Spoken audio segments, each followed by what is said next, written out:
Mosquée du prophète, Al-Masjid al-Nabawi.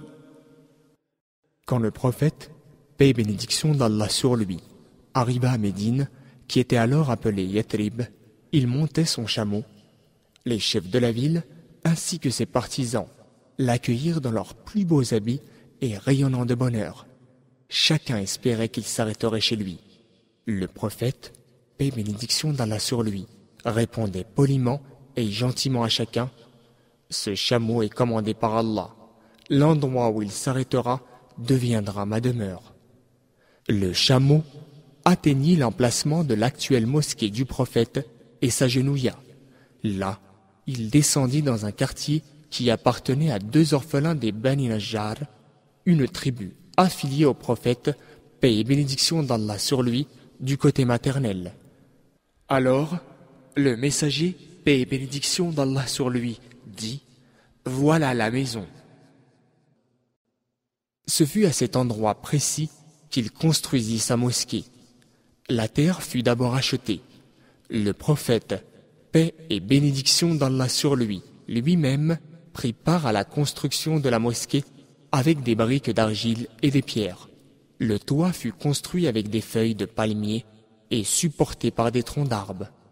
Au fond de la mosquée, le prophète, paix et bénédiction d'Allah sur lui, fit construire un petit endroit appelé As-Soufa, où les compagnons pauvres passaient leur nuit. La mosquée fut au début élargie par le prophète lui-même, paix et bénédiction d'Allah sur lui.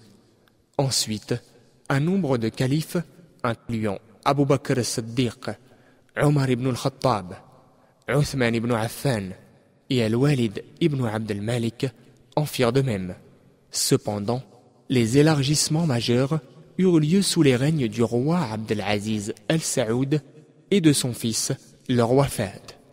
La mosquée du prophète est la seconde mosquée en islam après la mosquée sacrée de la Mecque. Elle a aussi de nombreux mérites et vertus.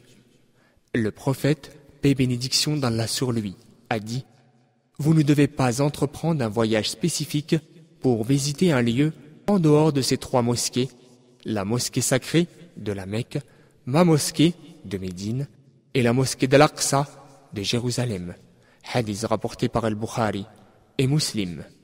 Il a aussi dit: « Une prière accomplie ici, dans ma mosquée, est meilleure que 1000 prières accomplies autre part, excepté dans la mosquée sacrée, à la Mecque, où une prière est meilleure que 100 000 prières accomplies dans une autre mosquée. » Rapporté par Ahmed. Il y a dans la mosquée du prophète un lieu d'une grande importance, connu sous le nom de Raouda, jardin, à propos duquel il a dit: « Entre ma maison et ma chair, il y a un jardin, Raouda, parmi les jardins du paradis. » Hadith rapporté par Al-Bukhari et Muslim.